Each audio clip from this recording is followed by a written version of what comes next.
Hatrany amin'ny $700 no ilain'ny Madagasikara ao anatin'ny teti-bolam-panjakana amin'ity taona ity.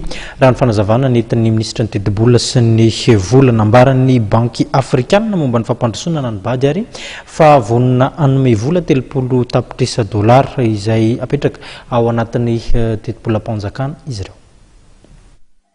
Vola mitetina hatrany amin'ny $700 no mbola tadiavin'i Madagasikara entina menona ny teti-bolam-panjakana amin'ity taona 2024 ity, araka ny fanamarin'ny minisitra vola sy ny teti-bola androany.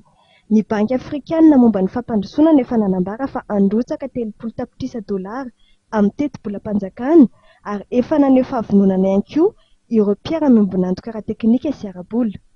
Bady fa hanampy ara-bola ny teti-bolam-panjakana bady izay mitetina eo amin'ny $30 millions eo. Na zany zany zay dia fanana amin'ny koa hoe ny tetany fitondram-panjakana malagasy amin'ity taonty aloha dia anoany amin'ny $700 millions any.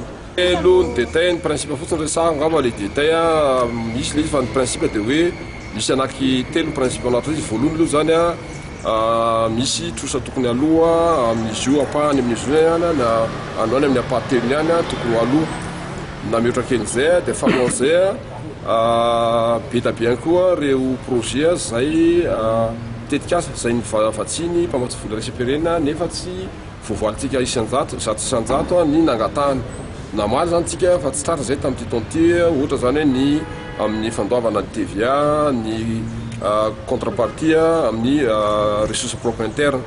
Io moa zany ohatra hoe raha mitondra misy projet anankiray ka raha ohatra ka $1000 izy dia mangata contrepartie izy ohatra hoe 10% iny na $100 iny misy natao fa tsy tratra.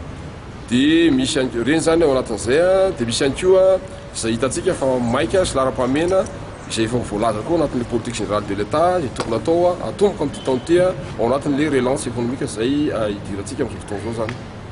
Faniriana raha ny fanazavana minisitra ny vola sy ny teti-bola ny anampiana ireo mpiara-miombonantoka amin'ny alalan'ny fanampiana ara-bola mivantana amin'ny teti-bolam-panjakana na ny aide budgétaire ka ahafahan'ny Madagasikara misafidy ireo sehatra mifanaraka amin'ny politika fampandrosoana eto Madagasikara eo amin'ny fampiasana azy. Nisy androany ny atrikasa fakakefitra nataon'ny banky afrikanina momba ny fampandrosoana mahakasika ny ady paika anelanelany momba ny fampandrosoana antiarana mandritra ny taona 2024 ity sy ny taona 2025.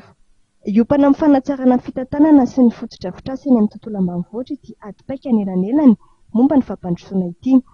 Noteterana teto ihany koa ny tombanesaka mahakasika ireo tetikasa 400 izay nahazoana famatsiam-bola tamin'ny bady. Nisy ihany koa zany fivoriana androany mikasika ny fijerevana ny ireo projet izay ny vatsiny bady vola teto Madagasikara. Ny teto moa resahanto zany teo amin'ny 250 millions unité de compte zany hoe anoany amin'ny $300 millions any izy.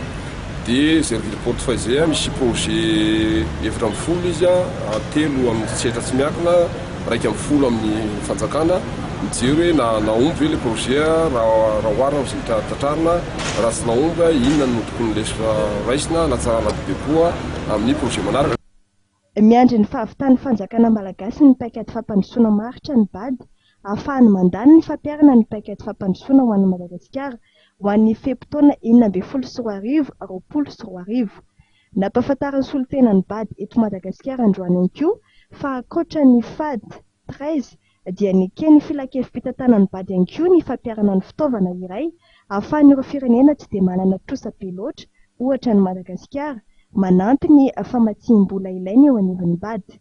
Mbola ilana fampiresahana amin'ny gouvernemanta malagasy nefa ny ahafahan'ny Madagasikara mamaritra ny fanampiam-bola manokana ao aminy eo amin'ny fanatanterahana tetikasa azony izay famatsiam-bola izay.